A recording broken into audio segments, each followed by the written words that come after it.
So I'll get us going with the next section of the day, which is the State of Our Trails report. So we'll have a few different speakers in this session, and if you kind of think of it as a whole, and then we'll take questions at the end of the session rather than after each speaker. So in a second, I'm going to reintroduce Dom, who's going to take us through the State of Our Trails report. And I guess to understand the story of where the State of Our Trails report came from, we have to go back to the beginning of trash-free trails.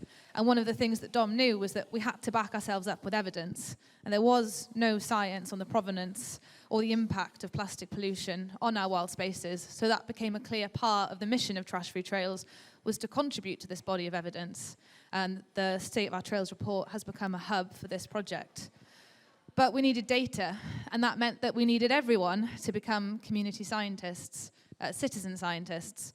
And in 2020, in the middle of lockdown, Bosch provided some seed funding to start making the report a reality. So Dom mentioned earlier, we now have over 1,000 data points. Dom's published an academic paper, a literature review, and also a very exciting multidisciplinary project with Bangor University looking at energy litter, which we will hear about later. So last year, we had the baseline study. So we've got a lot to update you with, no small task for Dom. So he's going to take us through the 2022 research. And as I said earlier, he's promised a lot of excitement and not a single dry statistic. So if he doesn't stick to that, I think we can all throw rubbish at him. So without further ado, Dom. Do you want to grab some rubbish now? Just there's plenty outside, actually. Yeah, I'm moving. Don't you worry, I'm going. Yes, hello again. Okay, I've been having to do this a little bit, and actually kind of sometimes my supervisor says the same thing, is like you need to switch from Dom Trash-Free Trails to Dom Master's Student, especially when talking to academics, because apparently they don't give Nathan, isn't that, he's on his phone, look at him, look at that, like a true academic. But me and Nathan's like having words about putting photos on screen. He's like, they don't care, we just get Here we go. Hello. Yes, 2 mics, so posh. Yeah, so I will switch, I hope I will try into my research mode. Yeah, so it's pretty crazy, really, for me to be able to present. Really, last year was the baseline study, so this is the first thing that I'm confident in saying is academically robust work as a master's research student. Last year, we just went for it. Like I say, we wanted a baseline, and it was incredible. I was incredibly proud of it. But this year, it's really something that I can stand here and say without feeling compromised. So that's massive for me. It's also something that I'm hugely grateful for support for. You know, I've got someone sitting in the room here who, without them, when I had COVID and a meltdown at the same time and had to extend my lit review output, without them helping me with the structure, I wouldn't have submitted a lit review. So there's gratitude for that person. There's so much around the room as well for people who supported it. Jez at the back there, who started it off and recognised there was something in Trash-Free Trails and heard about the State of Our Trails report and put me in touch with Chris at Bosch, who seed funded it, to Dana, for example, just caught eyes with, who we've had conversations about the study they've done, and introduced me to CGG Environment Geoscience, who you'll hear for in a minute, who are helping with the soil samples for my research, through Martin, who connect me with Nathan, who now we're talking about other stuff, and I'm hearing some things that just make my brain buzz entirely, and I hope, and I imagine, no expectations, Nathan, but you seem pretty confident it's all right, but he'll do the same for your brain boxes. So yeah, enough with the Dom Trash-Free Trails, and let's try and go academic. I just completely broke my own rules there. All right, so yeah, I give you, in the words of my supervisor, not mine, the very least most comprehensive review of the existing literature on the prevalence and impacts of plastic pollution on recreational trails in the UK. And in Martin's words, it might be the only. So that was pretty incredible to go through this research. What I've ended up doing, for many reasons, many of you will know me from, or the fact that I used to work for Surfers Against Sewage. So it's almost impossible for me. I was there 10 years. It's almost impossible for me not to refer back to that. And actually, in the absence of, we'll get to it in a second, any peer-reviewed science on prevalence and impacts of plastic pollution on recreational trails, we had to turn to something for comparative context. So I turned to what I knew. And then it's a perfect analogy for my life too, because moving from Cornwall to Wales, I very literally moved from tide lines to the trails.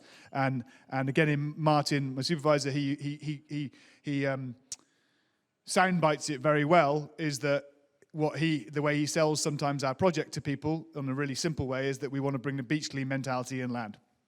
And I suppose that's the community, the grassroots movement, but really I want to bring the marine conservation science mentality inland. And one big thing to say is that I am very aware that I am not an academic. Martin, my supervisor, has become aware of that, and he stopped saying, do you want to do a PhD? Really quite swiftly. So for me, this is a methodological development. This is a pioneering activity. I want to start something that then hopefully we can inspire real academics to come in and step in and go, you know what, there's something here, and you can pick this thread up and pick that thread up. So I'm hoping that that's what I can achieve. That's my kind of internal aim. It is not to be,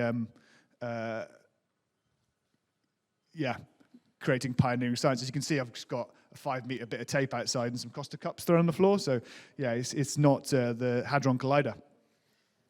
Right, so bit of context. So I said about marine conservation for comparative context. I'm going to switch hands. There we go. This feels more comfortable for some reason. So in 2018, the Collins Dictionary word of the year was single use. And really, you could probably attach single-use plastic to that. So that's 2018. That came off the back of, in October 2017, Blue Planet 2, showing that haunting image of which some people, who are in the science world thought was a little bit disingenuous, of the whale carrying her dead calf in mourning through what were plastic polluted waters. They didn't say it was what killed them, but they were plastic polluted waters. That gave rise to an academically peer-reviewed effect called the Blue Planet effect. So it's been observed as something that affected it. For me personally, it affected me massively in my job because my email inbox went from unmanageable to completely unmanageable in about 3 months. 750 emails of people saying, I must help. Must. I've seen that. Where that Blue Planet effect and the single-use context really changed things for marine conservation in particular. And how many people in here have got kids? How many people in here work with kids? Keep your hands up if you just put your hands up. Keep them going. Right, so how many people whose kids or work with kids don't know about plastic pollution and turtles? And when we were that age, did anyone know about that kind of stuff? No. So it's incredible how aware we've become as a society, and that is always, you can go back to the kids. If you say, why is this straw on this beach not great, they'll almost certainly talk about the turtles straight away. They don't talk about the red squirrels, which is something to come to in a second. So, what does that mean from a scientific point of view? What does Blue Planet 2 mean, and what drove Blue Planet from a scientific point of view? Since 2012, the amount of peer-reviewed papers on plastic pollution, ocean plastic pollution, marine plastic pollution has more than quadrupled. It's gone more or less from kind of 50 in 2012 to 1,765 publications on marine plastic pollution since then. This is an image that many of us sadly see. These are 13 beach sperm whales in 2016, and all of them were found with plastic pollution in their stomachs, and it was attributed to their deaths. Again, hands up if you're not aware of marine animals coming into contact with plastic, dying, being injured. Hands up if you haven't seen a picture of it or a video of it in your life. And hands up if you've seen one of a squirrel or a hedgehog or a... Yes, yeah. So not many, all right? So the question would be, that I get to in a minute, is that if it's happening to them, is it happening to terrestrial wildlife? Has to be. I mean, I can't see how not, but the problem is we don't know, because in comparison to those 1,765 peer-reviewed papers, there is one for recreational trails. And then the sad thing about that one is it was written in 2000, and they talk about it in the abstract, and then there's no more reference to it afterwards. So the person says it might be doing some harm, but there's no more reference to it. So yeah, I've gone too early to the goat. I had to put some silly one. Told you. Just a little bit of a kind of a footnote. That's not to say that there isn't work that's been done that relates to it. So, for example, entrapment in discarded cans, containers. There's quite a lot of side work been done on that, especially in the kind of dune ecosystems. So there's some stuff that we can borrow, and I'll come to that in a bit. But on that direct recognition of what this ecosystem does for us, what it means to us, and what the recreational trail ecosystem does and means to us, there's this deafening silence. So that's, I suppose, the foundation of my literature review, was to establish what we do know, what we don't know, and how to begin addressing it. By going right back to what I said at the start of the day, start simple. So for me, the great thing is that although there's nothing out there, I haven't got to start from zero. So Marine Conservation Society, many of you may have done this, have got a 28-year data set on litter on beaches from all over the country. So that's incredible. The patterns they can observe and the things they can pull out there are extraordinarily valuable. We haven't got that. Well, we've got 2 years now, but really we've got less than a year of really, really, really robust data. The Ocean Conservancy in the US have been collecting for 36 years. So again, that data is so valuable. So does anyone notice what quote this is from? Whose quote? It's a bit abstract, isn't it? Sorry, I thought maybe someone would get it. Standing on the shoulders of giants is the thing that... I like goats, so... otters and goats. All right? Yeah, really, really, yeah, probably okay. That didn't work, that one, but... yeah, so really, I'm lucky because I can use, and having had used the MCS technique for taking beach transects, I can learn from that. I can learn from the work that Snowdonia National Park did with CGG. So there is existing methodologies that just take a bit of tweaking, and I'm going to talk to you a little bit about how I have done that. But yeah, I don't have to start from fresh, which was very lucky for us all. The goat. And then the other thing is that in 2018, the United Nations announced a decade for ocean science, which is incredible. And again, it's really easy. If you think about that time, that's 2018. So Blue Planet, there's papers coming out, and then the Decade for Ocean Science being announced, and then go all the way back to 2010, 2012, silence. So 10 years is all it took to get from, honestly, silence, me going to beaches and doing beach cleans and getting people saying, what are you doing? Our beach is totally clean. Why are you here? Actually being aggressive at times, to now, beach cleans are a wonderfully positive thing. So think what we can achieve in a year. And again, Becky will talk about that in a second. For me, there's a really critical moment right now that we can hang our work on. So it isn't just me or Trash Free Trails rattling away. There is perhaps one of the most exciting policy opportunities that's occurred for plastics, really. So it's kind of the COP for plastics. And again, I'm really lucky to have worked with the person that led on this campaign, a woman called Christina Dixon for the Environmental Investigation Agency. So on March 22nd this year, 173 countries agreed to work towards creating a plastics treaty. So from a trash-free trails point of view, from this paper point of view, if we can engage with this process, we can massively accelerate the recognition of recreational trails within the science ecosystem that we're talking about. We can sneak ourselves in there. So that's the hook that I'm hanging my research on, the plastics treaty. And again, go into it in much more detail at some point, and you'll find a bit more detail in this and my lit review that you can connect to if you would like. So, okay, trying to keep the speed up. Someone wave at me if I'm going crazy over, but c'est la vie. Yes, freestyling it. We're a bad pairing, in the host pairing. All right, so just take a little breath. While I was doing my lit review, obviously I was looking for, as well as the supporting evidence, I was looking for quotes that really soundbited what I was trying to do. So again, it's really simple for me. If we do not know how much is out there, there's no way, we haven't got a picture of what we're trying to change. So without knowledge of exposure, we can't determine risk.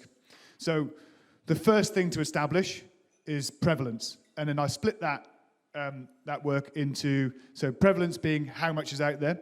So we split that into abundance and distribution to start with. So how much is out there? Where is it on the trail? And these two pictures, this is from the solstice last Tuesday. This photo was taken about 5 a.m., which is pretty cool. So we slept on the summit and then got up and did a summit clean at dawn, and it was pretty cool. Yeah, and the light was incredible. So that number there, 689, is the number of items we recorded and picked up from the start of the Llanberis tourist path to the summit and then the summit clean. And actually, we found more than double just on the summit. So for the probably 7 or 8K on the walk up, we found about 300, and then on the summit we found 389. And really, we weren't picking up microplastics there, yet you could see them. So I suppose that, yeah, there was still micro in the classification. Right, so we got that. But for me, if we just go for counting them, we don't get a picture of the littering behavior. And obviously that's what we're trying to think about, is the behavior. So how can we paint a picture, tell a story, and change behavior? Because the other thing about that we're so lucky with at Trash Free Trails, in comparison to our beleaguered marine conservation colleagues, is that we don't have tides. So we are the tide. The people that use Snowdon, that tourist path, are the tide. So really, unless it's a helium balloon, thank you, Phil, bringing me a helium balloon from Havren. I'm actually really buzzing about that. But that's for use. We'll put that into one of our study sites to study what the impact it has. Unless it's a helium balloon or farm wrap or other wind-borne litter, it's been dropped by someone who has used that, who's stepped foot on that. So really it becomes a behavior change issue then, as opposed to a system change. Perhaps. Always remember, I'm just stating opinions often. Please challenge them, but nicely. And then distribution for me is really important too. So this is something, again, for the citizen science point of view, I will try to make things really simple. I try to make them things that you can just buy at a shop. So you can a nightclub clicker. If you're a bouncer, you've already got them, Nathan. And then can you use some of our partners' technology too? So can we positively hack something? So Komoot, our partners, got this wonderful feature on theirs, is that when you record your ride, you can also take photos that geotag and automatically upload. So we're like, brilliant, we can do distribution straight away there. So again, this is one of my trash count routes, and it's to the Watkins pools on Snowdon. And the reason I chose it is because it's a really nice 4-kilometre out and back. It's becoming incredibly popular with wild swim tourism. So it's starting to be affected very obviously for that reason.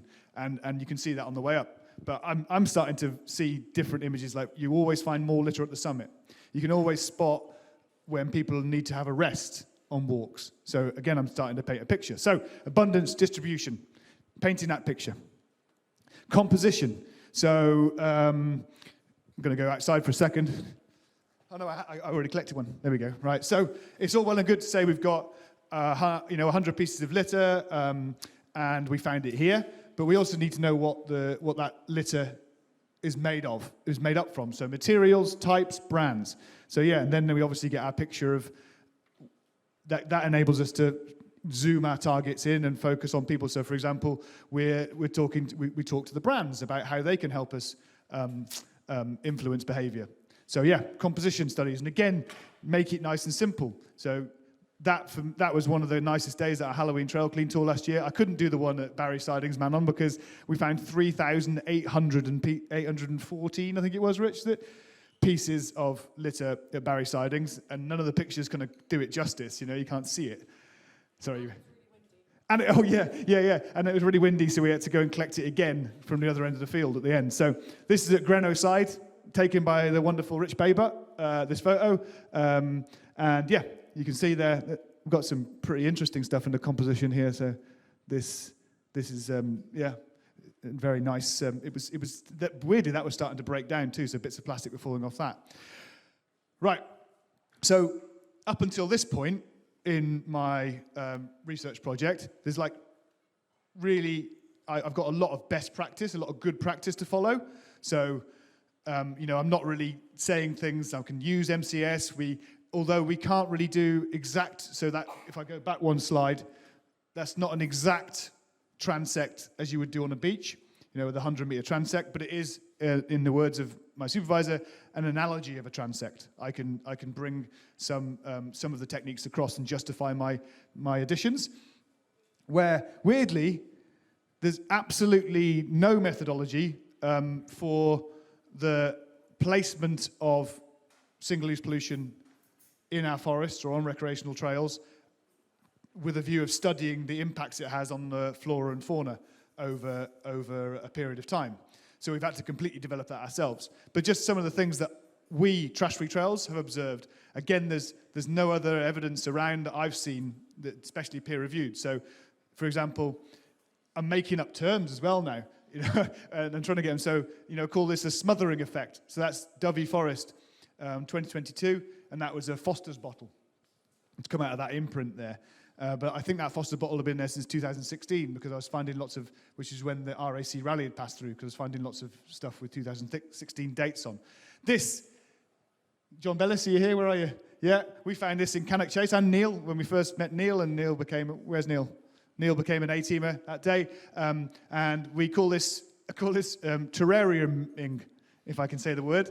All right, it's a new term, I'm going to try and get it out there. But yeah, so obviously this has been eaten in by animals, and then life has come and taken over. And again, you could argue whether that's a positive or a negative. And then here is chew holes, so animal interaction with high energy foods. But it's crazy because even though we all know this, every single person in this room has probably seen that, but it's not down on peer-reviewed paper. And then some more of the upsetting impacts, One big thing now, talk to the live stream. If you're, talk to everyone in the room, we are partnered with Red Bull. And they support us financially, like many of our partners. But one thing we said to Red Bull during that process was that we wouldn't stop speaking about Red Bull litter. And they responded really positive to that, which I've never come across. So I really wanted to say official high five to Red Bull for that. And one thing as well is that it's a Red Bull can. And that's a Red Bull can with a dead mammal, small mammal of some kind. I'm not sure, I won't want to say. I think it's a mouse, but yeah, found in Idle Woods near Bradford in 2021. We regularly find dead animals or animal remains in Red Bull cans, in Monster cans, in Coke cans, all right? At least Red Bull are acknowledging there's a problem and allowing us to talk to their audience. So there, Oasis, Coca-Cola product. Why do Oasis have this wide bottle? It's the only one. But we find there's a different animal that couldn't get into the other ones. That's a vole, a water vole, 2020. This is the one that's never been seen before, or never recorded, is this mouse was found in the folds of a crisp packet that's folded up and discarded. And then this is the only peer-reviewed image of an animal dying, well, it's not even terrestrial, really, is it? It's an aerial animal, I suppose. Someone will tell me the term for that, I hope. But after coming in contact with plastic pollution, and again, actually, it's a COVID mask.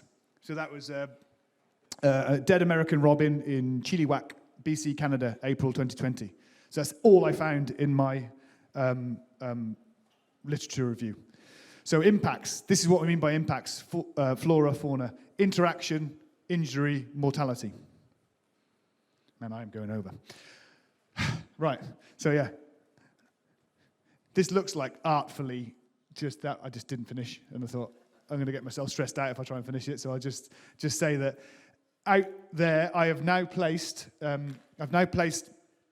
somewhere in the region of 30 items of single-use, this is one of those things where you're like, that doesn't refer to what you're talking about, single-use pollution in 5-metre plots, in 2 5-metre plots in three Welsh forests, which was an epic operation with NRW. I won't say your NRW, like Andy last night, he got hammered. To get permission for that took a long time. It was about 6 months of wrangling to get permission to dump, as they kept using that word. And I was like, no, not dumping, to dump single-use pollution in those forests, but we got it. And firstly, the first thing we did is all of that stuff we found in Welsh forests.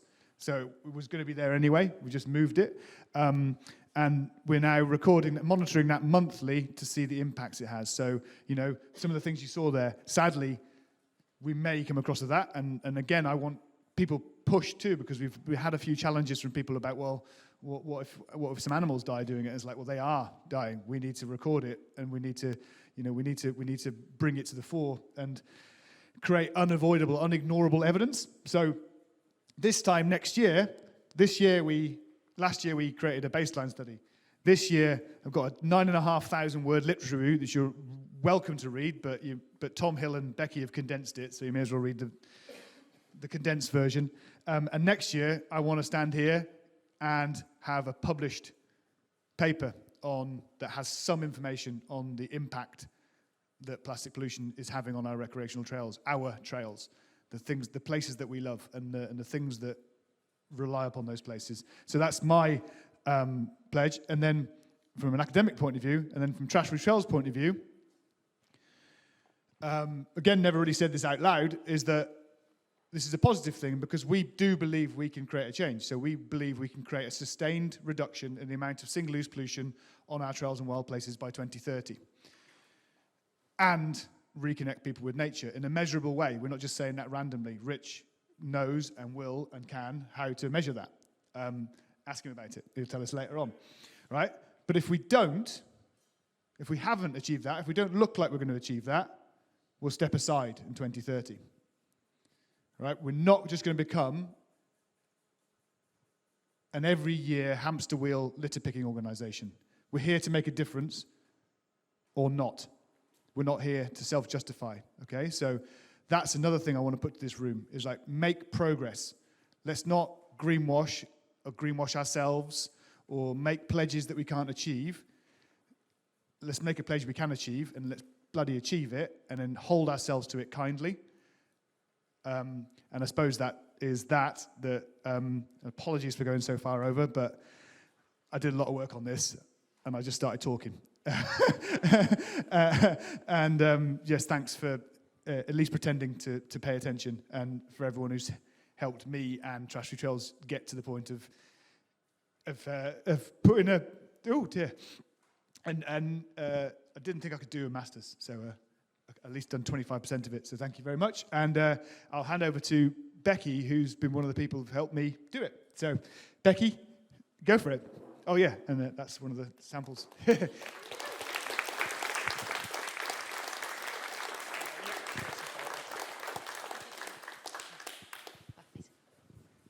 Hi, sorry. So when I discover how you get to me, yeah. So I'm just going to be talking a little bit about the data. Can everyone hear okay? Is it? Yeah. That was in Dom's report. And basically turning it into the mushrooms that you can see. So starting with the what, this is just a bit of an overview of the data that we used to create these, the designs and that Dom based the report on. So there were 1,006 trail cleans, or there was 1,006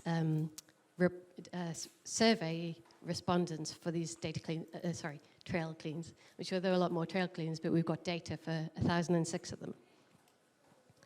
Of those, 58% were riders, and actually each of those dots, there's 1,006 dots as well, so each of those dots represent a group of people who have done a trail clean. 8% were carried out by runners, and, that should be, say, 56% by roamers. Yeah, that's me with the slides. And then this is a little bit more of the data.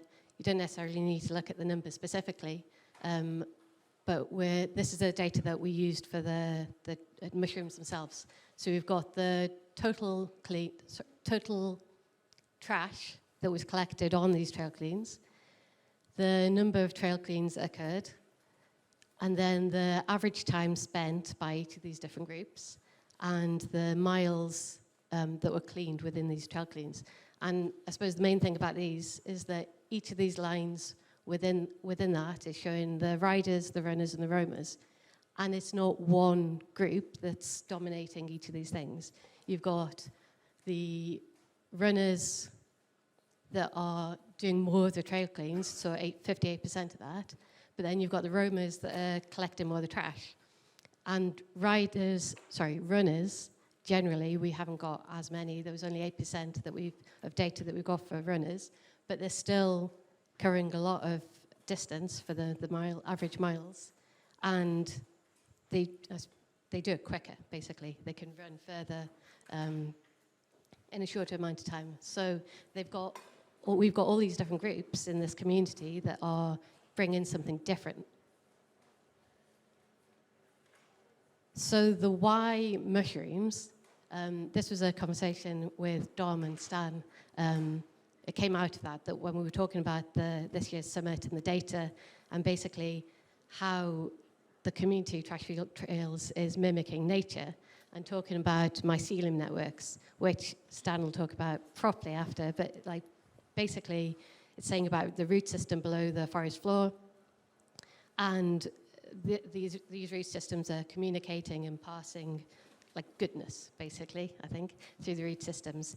And when these root systems communicate effectively, the fruits of that are the mushrooms. So as an analogy for the trashy trails, when the community and the trail riders are doing a job, and basically trashy trails are creating these, organizing these trail cleans and the A-teamers, the fruits or the mushrooms are the trail cleans themselves. So we just thought that we'll use that data about the trail cleans to create some mushrooms. So these are the three shapes or the mushrooms that we get from using data to create them. So everything's been split by these three groups, the riders, the runners, and the roamers. And first off, you can see that they're basically different shapes. So I'm just going to tell you a little bit about how they're different shapes and what the data is doing to create those. So, sorry, I can't read what it says on the slide. But so to start with, we're looking at the lines underneath the mushrooms. So you've also got pictures on the report as well that should be in front of you. And the takeaway thing is basically there's a lot of lines, and each of these lines is relating to 1 week where at least one trail clean took place. So basically there's been loads of work that's gone into this. The B is the height of the mushroom, which is the total trash collected. So again, when you look at the front of the report, you can see the different sizes of the mushrooms. And it's the roamers that are collecting the most trash, and so they've got really tall mushroom bit. And yeah, it's all really relating to the fact that these three groups are bringing different things to the table, different positive things. The width of the base of the mushroom is looking at the total trail cleans, and again, they differ by each of these groups, so the mushrooms are coming out as different sizes. And actually, just to step back to the height of the mushroom as well, the shape is also the trend of the trash collected. So basically, the outline of the little shapes, you've got little sort of nodules on the edges of the mushroom, and that's things like the autumn, the Halloween trail cleans and the spring trail cleans, where you've got a burst of activity happening, and this is affecting basically how the mushrooms are developing. And then the stalk is split into two sides. So they've got like a curl to them. And basically it's because one side is looking at the average time spent. And the other one's average distance covered. So the first one is average distance covered. And then the second side, which should say right side, is the average time spent.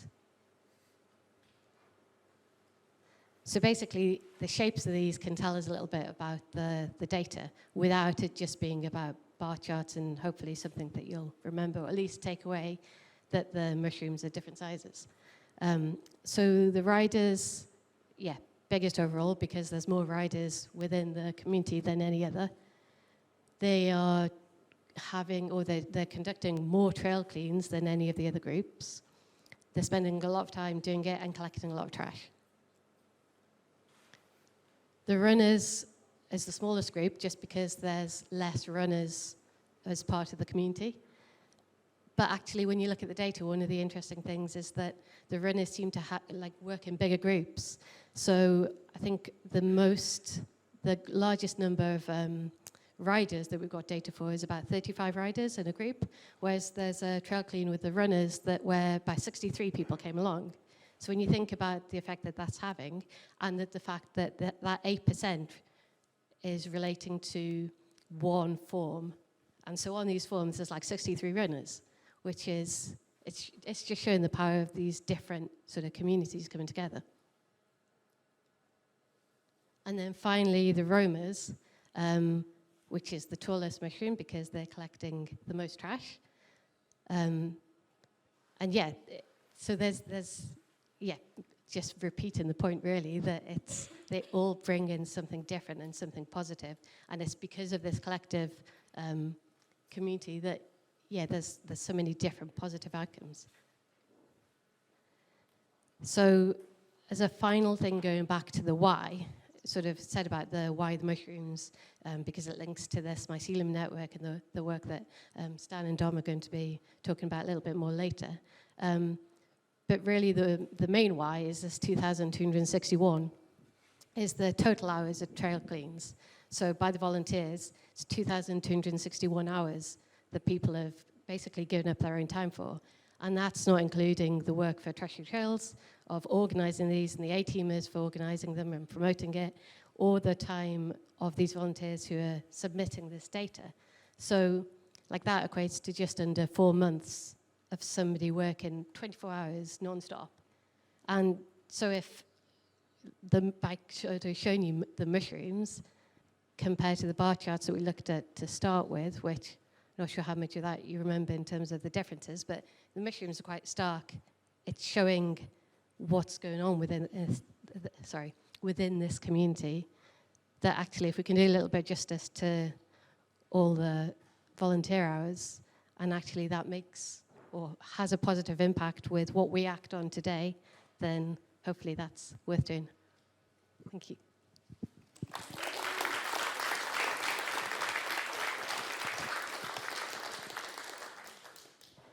Awesome. Thank you so much, Becky. And now we're going to hand over to Meredith from CGG, who's going to talk to us all about indexing microplastics.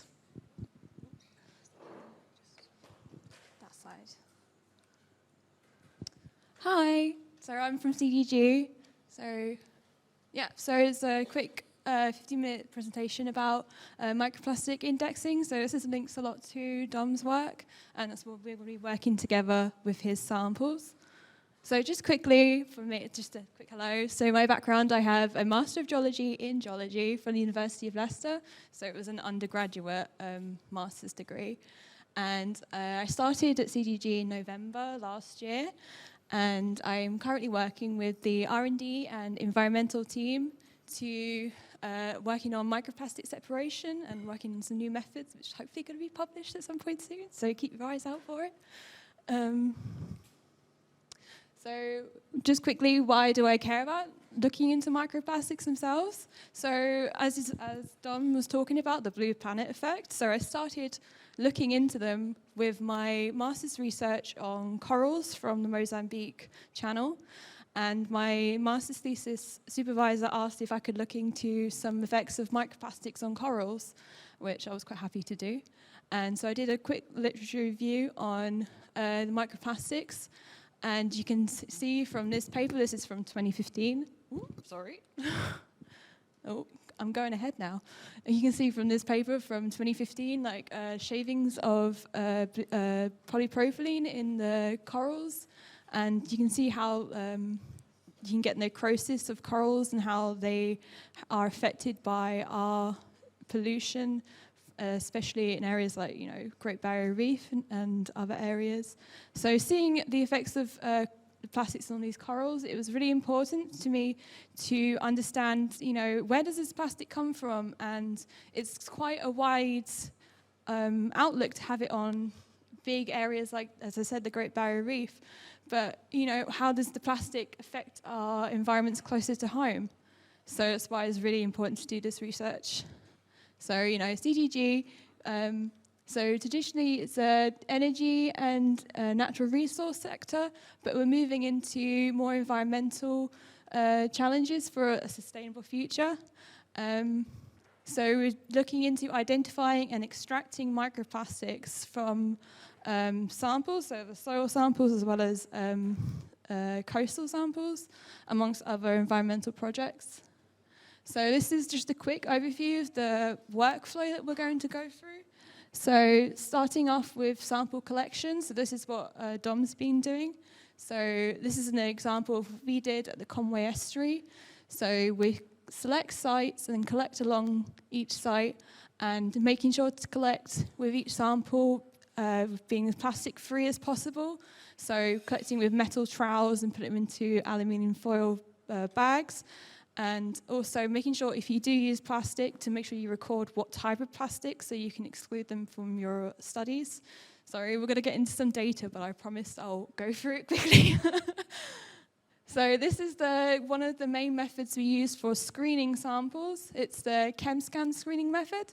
So this is traditionally a mineralogy used method to detect the mineralogy of the rock samples, but we've altered our method into detecting plastics.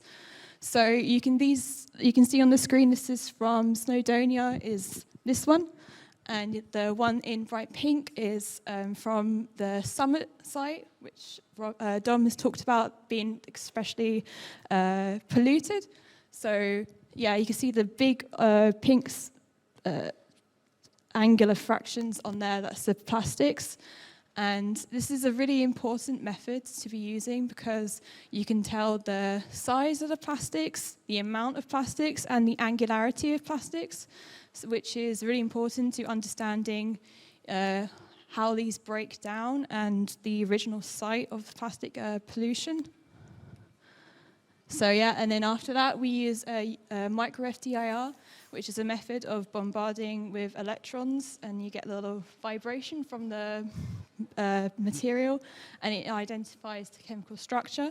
So we can use our ChemScan blocks and can identify whether it's plastic or not. So that's one way, but we work with our partners elsewhere to do this. And this is the project that I've been working on along with the R&D team. So this is looking into microplastic separation. So we're currently using two different methods of separation. So it's density and oil-based separation. So density, we're using sodium iodide, which has a density of about 1.7 grams per milliliter, which is a lot higher density than most plastics. So when you put them into solution, most of the plastics will float and the surrounding matter will sink. And then we use our unit, you can see there, to separate the matrix from the plastics. And you can pour them out and then they get separated in a vacuum separation funnel. And the same sort of method with the oil method, except that the plastics are attracted to the oil. So they float in the oil and get captured in that layer, and the surrounding material won't and will sink down, and then you can separate them out in the same way. So this is just a quick, we had to do a separation experiment quantify the process in our own labs, because at the moment, with plastic separation, there's not a tied methodology. There's not a single standard method. So to make sure we had a standard method, at least for our labs, we had to run these experiments. So these are different plastics we used in our experiments. So we made sure to use a wide variety of plastics and to make sure to use particles as well as fibers, because they have different interactions with separation and fluids. So very quickly, this is our point of data. So we can see really clearly, we use 10 pieces of plastic in each experiment, and on average, we get 9.7 pieces of plastic back, so that's 97% recovery, which is really good, because most of the papers I've read have about 50 to 80, maybe about 95% recovery. So this is really excellent news. It means that most, if not all, plastics are going to be recovered in the methods we use in our labs, which is excellent. So yeah, it's just a quick graph just to show that. So once we've gotten past making sure we found out where there's plastics, we've identified the plastics, we know where which samples are the most polluted. This is another method to understand the textural surface of plastics. So this is to identify whether there's been any alteration of plastics, because they are carriers of metals and other pollutants such as that. So we can use this to identify whether that on the surface. And then this is a method we're looking into as well. It's fluorescence imaging. So we use this dye called Nile red, which is used a lot in biology, and it adheres to surfaces that have like a fatty acid. So most plastics have this chain, but as well as you can tell, most organic matter will. So we have to digest the samples first. So that's using like peroxide and Fenton's reagent, and to break down the organic matters. But once we've done that, we can get these really clear, nice images of plastic particles that fluoresce under UV light. So this is another screening method we're using. And different plastics will fluoresce different colors, so it's another way to identify them as well. And then from all of this data together, we can then pull together an index map from all of this data. So this is from Snowdonia, and you can see around the station summit, which is this number 5, where all the plastics are accumulating and surrounding areas where it's less popular to go walking or to get to. There's less plastics around, but there are still plastics. So we can use this to suggest strategies. So you can put more bins around, for example, or put more signage around to lower plastic pollution around these areas. So working with trash-free trails. So what's really important for microplastic pollution is we need to show evidence of it. That's an important point that Don was making with his research, is that there's not a lot of evidence for terrestrial pollution. So it's working together with loads of different sectors, such as CDG, academics, with this company here. We need to everyone group together to produce this evidence to make sure people take this seriously, because it is a serious problem and it's not going to go away by itself. It's only going to get worse. So if we look into the problems of terrestrial microplastic pollution, because plastics in the oceans, they come from terrestrial plastic. Most of them come from terrestrial plastic pollution. So if we solve the problems of terrestrial plastic pollution on land, then we inevitably solve the problems of elsewhere. So we need to produce such evidence about microplastics in woodlands, around rivers, etc., like that, to help everywhere else. So this is thank you to everyone who's worked on the project. So these are our technical teams, and thank you.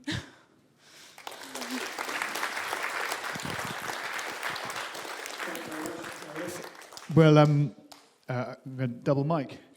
So we're going to do some questions at the end of the session as a group. And just a couple of follow-ons to that really is that final point you made about most of the plastic comes from land.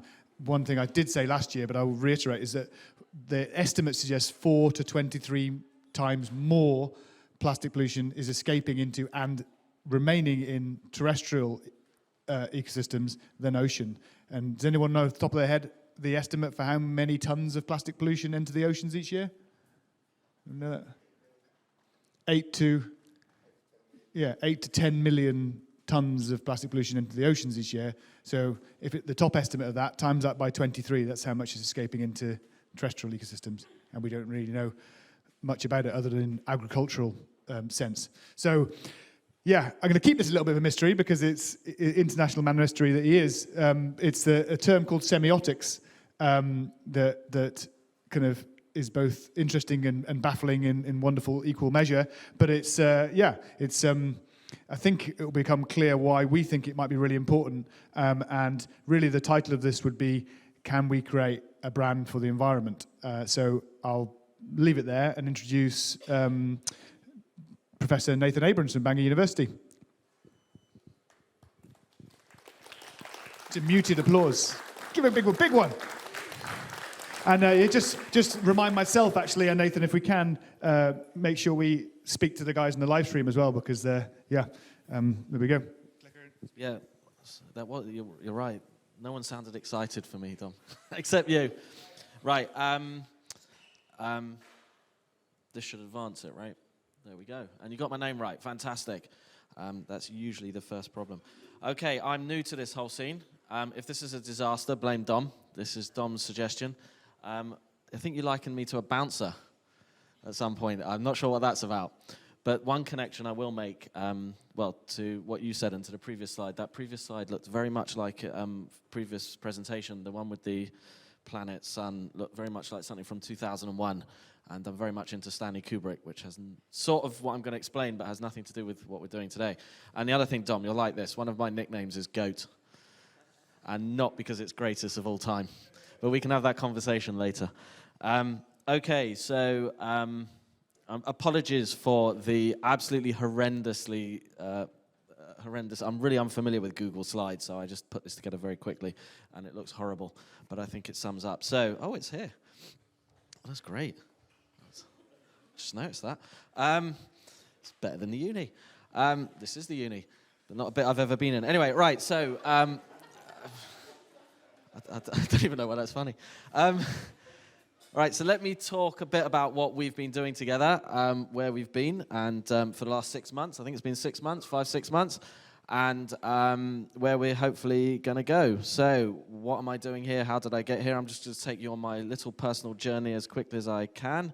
I'm a historian who teaches film down the road at Bangor University. What do I know about solving the energy drink single-use plastic pollution problem? Not a lot. You probably know far more than me. But as I've written up there, well, here's the thing. It's about approach. I think one of the key things I've learned as an academic, you spat that word out so many times, Dom. I could have played bingo. So hopefully I'll change his mind about academics. I stuck Blade Runner in there because we just did a conference on Blade Runner, and Dom said there will be lots of people here who will like that. Okay? Right, so that's why I put that in there. Huh? But I'm happy to talk about Blade Runner. Actually, it symbolizes the approach that I like to go with, which is the approach that we're going with here is you don't all need to be an expert to work on a team. And in fact, too much at university, you think, well, I've got to talk to the other person who also does what I do. And that can work. But also, I think what's been really successful in our project is some people know some stuff and some people know some other stuff, but we don't all know the same stuff. And that's what's really been, I think, really working. And the other thing, enthusiasm. So I think when I talk about ease, I made a joke at university about ease, and there was silence. And I was like, oh, come on. We've all been at uni. So anyway, I'll move on. There's a bit more laughter here. People focus on expertise, and I think actually enthusiasm is the most important E that I've come across. And one of the pleasures of working in the team that we put together at Bangor that featured Dom was the enthusiasm of everyone involved. Okay, so where's the approach? So what I really look at is culture and the values it projects, consciously or otherwise, and how we can read them. So products can often, or anything really, I'm looking around, that this is the first time I've been at an academic event and felt overdressed. I'd really wish I'd got the memo on shorts and a t-shirt. I usually turn up in a shorts and a t-shirt, and this was my concession because I'm speaking, and I realise I've made an error. So thanks, Dom. I blame you for everything. I'd asked him for a t-shirt at least. Anyway, so again, the dress thing's important because it's projecting values. You know, we're reading people by what they're wearing, how they're wearing it, that sort of thing. And we're making these snap judgments. And often with dress, we are making conscious choices, but often we're projecting things that are unconscious. So this is what I'm really interested in and how we applied it to this project. This is known as semiotics. That's the really simple idiot's guide to semiotics. Forgive me if I've dumbed this down too much. That's what I want to say. So what was the journey using the semiotics from film to bottle? Anyone know what film that's from? Just thought it was so appropriate. Well done, The Graduate. So it just occurred to me as I was putting this together. I want to say one word to you, plastic. So this is a film that puts the two together. This is in 1967, so how prophetic that would be. Basically, what started me on this journey was, I'm not particularly interested, I mean, I am, I use it, I consume it, I throw it away responsibly, in the actual stuff of plastics, you know, polymers, all this sort of thing. It would be above my head. But I did attend a plastic centre, Wales Research Centre, Plastic Wales Research Centre, that's its technical term. This was a meeting chaired by one of our team, Christian Dunn. And everyone was talking about the stuff of plastics and the kind of things that we've been talking about today. And I said, look, this is going to be really left field, but a lot of what I look at is the representation of plastics. So take any Pixar movie, for example, and plastics are being represented. And I'm really interested in pursuing what the impact and influence that might be on a whole generation of kids and parents who watch these movies. So, and also there is the side issue of a lot of this stuff is made into plastic and distributed, pre-streaming, you know, DVDs, plastic case covers, this kind of thing. So I said, look, I'll be willing to collaborate with anyone who wants to come at this from left field, which is I don't look at the stuff itself, but I look at the representation of the stuff. So I've written about Toy Story and Transformers, and obviously these things are all not in the movie itself, but made into plastic. So what could be the link between those movies and that stuff? Now, we haven't done that project yet, so if anyone wants to, it's out there for the grabbing. So serendipitously or providentially, depending on where you come from in life, there's a proper name of it there. This led to a small group of us, self-selected group, forming a team that was successful in receiving UKRI, UK Research and Innovation funding for that project to look at the... we didn't look at the impact of face masks, but this was in the midst of the pandemic when we wrote the bid. We wanted people to A, wear masks, and B, wear sustainable masks. So, you know, obviously everything's changed now. So what we want to now look at, and I'm glad you included that slide, Dom, of the mask earlier, was what's the impact of people throwing away their masks at the precise point that we don't need them anymore. We got them in our pockets. If we've had them, what are we going to do with them? And actually, this is an area that, as far as we can tell, is untouched, certainly pretty much by the media, and therefore probably not yet academic research, because academics are much slower in than the media. So from face masks, we moved on to get this project at university, which was internal funding, the NERC, what's the Natural Environmental Research Council. We put this team together. Dom's part of it. It's formed of scientists, academics, and Dom. It's just for you there. Who's now part academic, tough. Half of us come from arts and humanities and social sciences. So disciplines like business, for example, branding. And this led to the Lucozade Litter project. And here's the, this was the working premise. That the current anti-littering messaging is not working. Another approach is needed, shared responsibility. I should explain that my interest in all this is, and on this project is, I mean, it sounds completely arrogant, but I'm going to say it anyway, is that we believe that we could message better for these things than what the current UK government is doing, or we could at least help recommend it. So for one example on the mask project, the general pictogram, so pictogram being that, see the T-Bach, the little thing you get on a toilet door, which is a really interesting use of visuals in this building, which is actually unlike anywhere else in the university. The widespread pictogram for wearing a mask is a single-use mask. Okay, so they haven't really thought that through in terms of environmental impact, which means if you're going to encourage people to wear a mask, unconsciously somewhere in there, you're encouraging them to wear a single-use mask. And so that's one of the things it sounds so simple in a sense. You spent all this money just to find that out, kind of. But that's one of the things that in the future we would need to change if we're going to be successful on this. So so messaging and values is my approach to this project. So what Dom and those he's working with at uni, Christian and Martin, brought with this is that this message isn't worked, and at the beginning we came with the idea that we needed shared responsibility. And Don taught me a lot about the invention of the term litterbug. I never knew that was a way of companies shifting responsibility onto the consumer so they don't have to take responsibility. But, we were like, well, it's just a to and fro thing. It's our fault. No, it's your fault. No, it's our fault. No, it's your fault. No, it's their fault. It's no one's fault. It's just a back and forth thing. So we came up with the idea, and Don said it before, about working with people for shared responsibility. We focused on Lucozade because that was found to be the most common branded littered item up here in the kinds of places where they were doing the litter trails, which led to interesting conversations. So what I bring to this is, how does semiotics apply to Lucozade? I don't know. When you use Google Slides and you're just lazy and you find their chosen image? That's what it came up with. So we could now have a session analyzing that mug, church and culture. I'd really... And was that a donkey? But this is the kind of thing I'm interested in. But one of the things that's really interesting about Lucozade is a lot of work has been put into, firstly, the bottle design. Yep, shape of bottle, look of bottle, and then particularly, whether it's recyclable or not, that's another issue, but particularly the sleeve, the design on the sleeve. And they've spent a lot of money designing and putting the colors on those bottles. We could do a whole session on this.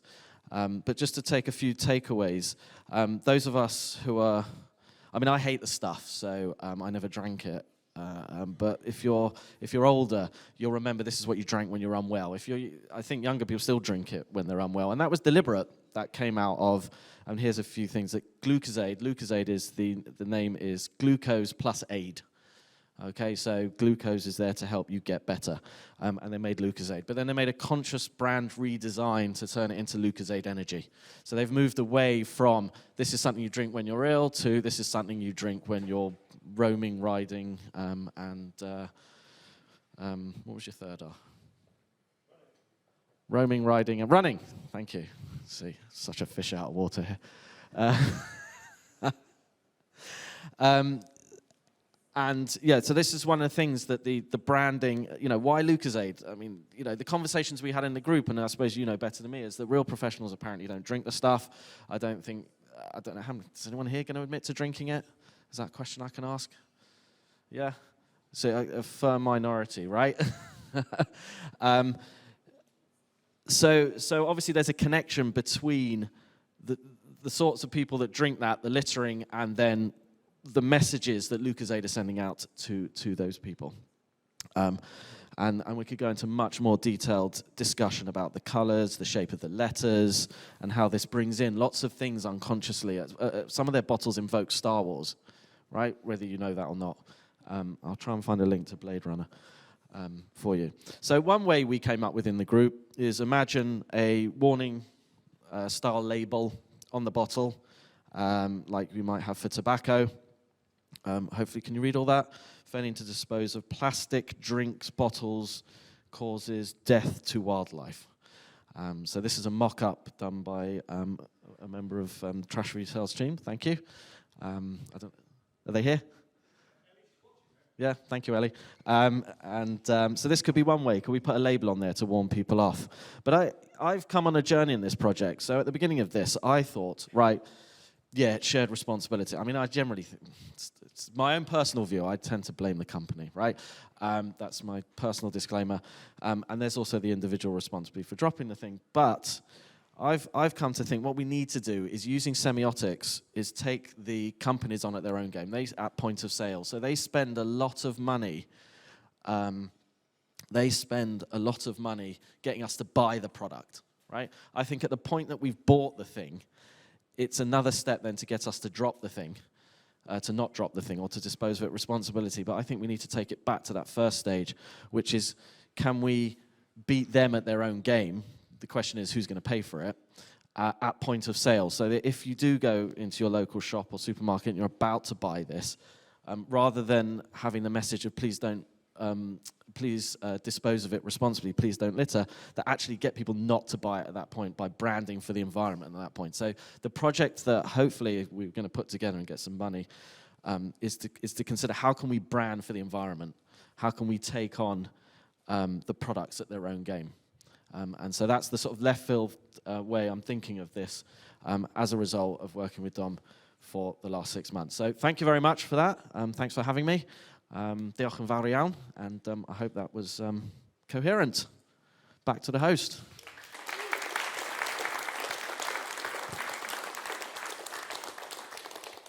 Great, thanks so much to all of our fabulous speakers. If I could have you all back up here.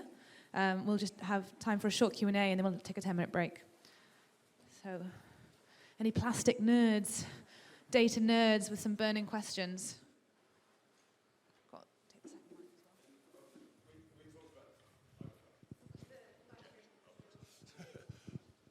We talked about this a little bit on the phone, Nathan and Dom, about the idea of branding for the environment being really exciting and something we should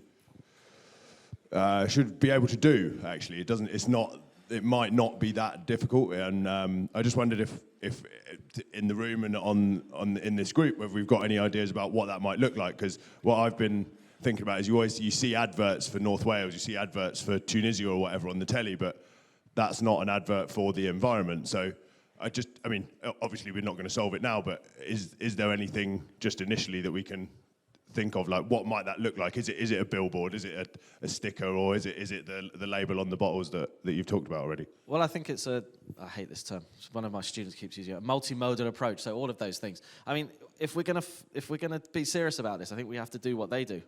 So if you're advertising Lucozade, it's TV ads, it's posters, it's the bottle. I mean, yeah, some of the research that we've done, and again, this is very embryonic, is there are, especially abroad, different logos now for the environment, whether it's environmental safe, and you might have a turtle, or dolphin friendly, think of that kind of thing, is I suppose one consistent message. So the environment is the brand that we then spread out over multiple data points. Sorry, I've been listening too much. I'm using your language now. I don't say things like data points. But, multiple places. I think because you've got to have that. I think the only really successful thing to do is, I mean, this is where I've come from on this discussion. I might be wrong in this. Is, as I said, take them on their own game. So we have to meet them on every front, whoever the them are. But the thing is, who's going to pay for it? That's the key thing. Is where's the money to have the environment as the product? I mean, obviously behind Lucozade is Suntory. They're putting the money and paying like people like me who do this for a living, semiotics for a living, to come up with this stuff to better sell it. So can we harness that? I mean, we probably don't even need to pay people to think about the semiotic stuff. Like I would do it for free. I just gotta find it interesting. So so yeah. And sorry, I'll keep it short in case. I only want a minuscule add to that, because I want to make it. I want to also do an and for it to be aspirational. What are you doing? You keep waving your hands at me. To make it aspirational. So in other words, let's not that's what they're doing, aren't they? Nike, they want you to be part of their family, to think of them that way. So let's make the environment the thing that you want to be part of, that you want to protect and love and feel part of. That's the thing. Is like say, yes, we'll take them on their own game, but they're creating positive feelings in us, good feelings. Let's use that as well. So that's just my a mini addition to this.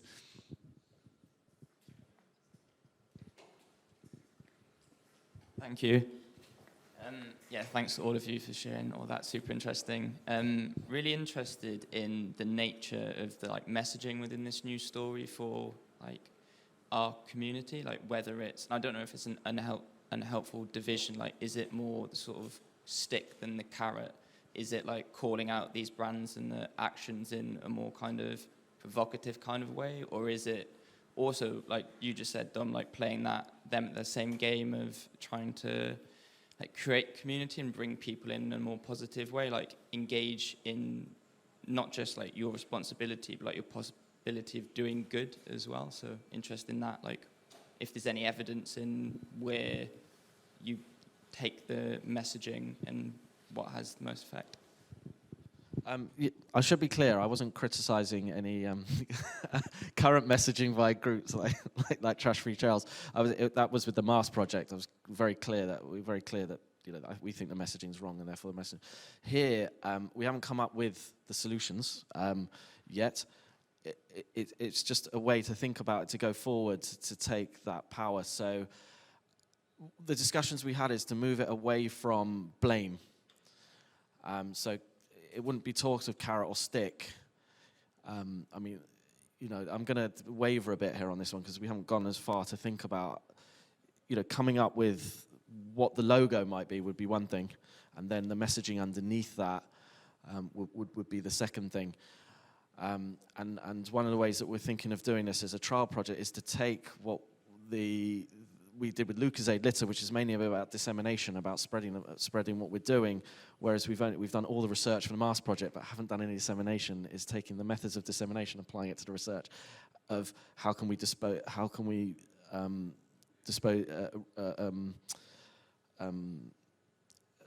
of Mars responsibly. How can we encourage people to do that? Obviously we didn't get the grant soon enough to prevent people from buying them in the first place, and that's really what we should have done. Was discourage the use of single-use masks in the first place. So it's that intervention I think I'm talking about making. Once someone's bought the thing, that's kind of where Trash Free Trails and others come in, is I've said this is, and I'm not saying I'm right, this is the thinking I'm going with as a result of this project. Well, let's try and make the intervention before they've bought the thing, before we've got that. That to me, that would be, if I went into the shop, that's where I make the choice. Then we've got another issue, and that's the same with masks. Once someone's dropped the mask, we have to collect it safely, because there's a perception of biohazard. But then secondly, what do we do with the thing, the whole recycling of the mask? There's so many different opinions on that now. We haven't got a consistent message on what you actually do with the thing and whether we can recycle the mask. So that also overlaps with this, obviously, because an intervention needs to be made there too. So don't buy the mask, ideally, and once you've got it, and what you do with it if you don't want it anymore, or just hang on to it forever. I don't know what the consequences of that would be. I haven't really thought that one through. Because this happens in the meetings. I sit there and I have an idea based on what Nathan's saying, and it's another "and" for me, is that it's neither carrot nor stick. That's the thing. Because that's the same thing. We're talking about back and forth, polarization, back and forth, blame, carrot, stick, your fault, my fault. Actually, Coca-Cola don't do carrot or stick. You don't actually really know what they're doing, but suddenly Santa Claus is red, not green anymore. Do you know? That kind of stuff. So that's what we're proposing, really. You look back in 25 years' time, I don't buy Coca-Cola anymore because I started loving this more. I wasn't told not to buy it. Actively, I was guided there by some people who are using some very, very, Coca-Cola, last time I looked at it, spent $1 billion a year on advertising, $1 billion. And then many people in this room as well, and I have conversations with them, and I respect your opinion, and we'll say it's completely the litterer's fault. sole responsibility.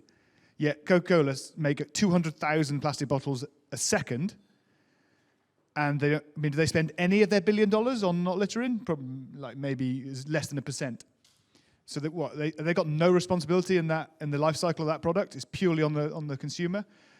I don't know. So for me, when I've already disappeared down a rabbit hole there of blame. So actually, let's not do that at all. Let's sneaky catch a monkey. Sorry, he's just got me thinking. I think so. The next thing is let's make Santa green again. I love that. That's the way. But the interesting about semiotics is, and how we have to think about this is, what is it essentially that people are buying when they buy Coca-Cola? They're buying, a sticky, sweet brown liquid, right? If I said buy sticky, sweet brown liquid, that could mean, yeah. Don't give them more ideas. It could be more successful. But what they're selling is it's not that they're selling, right? You know this. It's the same with tea. When we're buying tea, we're one of the things we're buying Britishness or whatnot. It's taking those messages and applying it. And I think that's what your question's is whether it's community, whether it's inclusiveness, is coming up with the clever thing that how do we sell all of that? It could be green, how do we sell sticky brown liquid really successfully? And when we're buying water, what are we buying? A bottle. They're selling us a bottle. That's even cleverer marketing. How do they use that clever marketing to get us to buy a bottle? Because really, what's in the bottle? The same thing we can get from the tap. We can't get Coke from the tap. So that's where we want to go with this. But, I think it needs a lot more minds than just mine, because I'm not a semiotician out there to put this together. I've said enough. Just had a quick plastic question.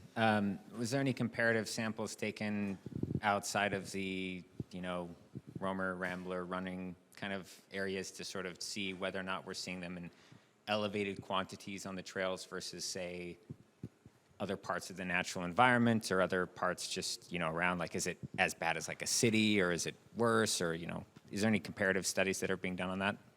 There will be studies in in terrestrial environments. So there's a lot of studies for plastics in rivers and the surrounding areas around rivers. So we did a study around Conway Estuary to look at the plastic pollution there.